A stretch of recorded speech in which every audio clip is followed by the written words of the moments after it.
মায়েরা সন্ধ্যা দেন তো? সন্ধ্যা দেন না? সন্ধ্যা কিভাবে দেন? নাইটি পরে? নাইটির কথা কি বলবো, আমার বৌমাই তো পরে। পরকে বলে আল্লাহ কিনি তাই গৌর হরিবল, যখন যা ধারা। সন্ধ্যা দেবার নিয়মটা হচ্ছে, কুলবধূ তো মায়েরা সন্ধ্যাবেলায় যেন মাথায় ঘোমটা থাকে, কিছু থাকবে না থাকে। হরে কৃষ্ণ। কারণ নারীর লজ্জা, লজ্জা যে নারীর নাই তার কোনো দাম নাই। এই মাথায় ঘোমটা দিয়ে সন্ধ্যা দেন কেন? সন্ধ্যাকে সবাই অর্ঘ্য জানান, এই সন্ধে তুমি অসতী নও, তুমি কলঙ্কিনী নয়, আমরা তোমাকে সন্ধ্যা জানাই, শ্রদ্ধা জানাই। এই সন্ধ্যা কে গো? সৃষ্টিকর্তা ব্রহ্মা যখন এক এক করে তাদের সন্তানকে সম্পদ দিল, কনিষ্ঠ সন্তান মদনকে 5খানা বান দিয়েছিল। এই 5টা বান দিয়ে বলেছিল যে সর্বত্র যাবে, কিন্তু বৃন্দাবনে যাবে না। মদনের অহংকার হলো যে পিতা তুমি আমায় অস্ত্র তুলে দিলে, আমাকে ভয় দেখাচ্ছে বৃন্দাবনে যেতে, তাহলে বৃন্দাবনে কে এমন পুরুষ আছে আমি বৃন্দাবনেই আগে যাব। কিন্তু তার আগে পরীক্ষা, পিতা তুমি যে অস্ত্র আমাকে দিলে সেই বানগুলো আমি পরীক্ষা করে জানতে চাই।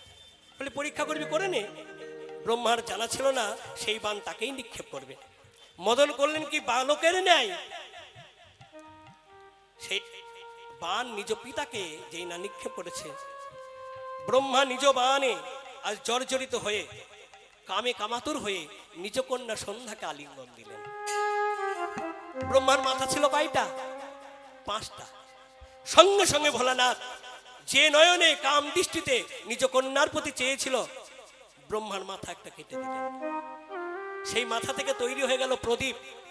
আর যে জিহ্বা লালায়িত হয়েছিল নিজ কন্যার প্রতি, ভোলানাথ বলেন সেই জিহ্বা হবে সলতে, যে সলতে এই অপরাধে তোমাকে জ্বলে পুড়ে ছাই হতে হবে।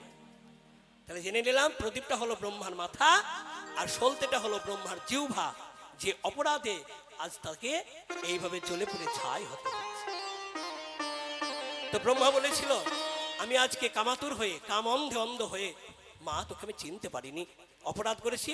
আমি ঘোষণা করলাম জগতে তুই সবার কাছে পূজিত হয়ে, প্রতিটা নারীর কাছে তুই শ্রদ্ধার পাত্রী হয়ে বেঁচে থাকবি। তাই গৌর হরি হরি।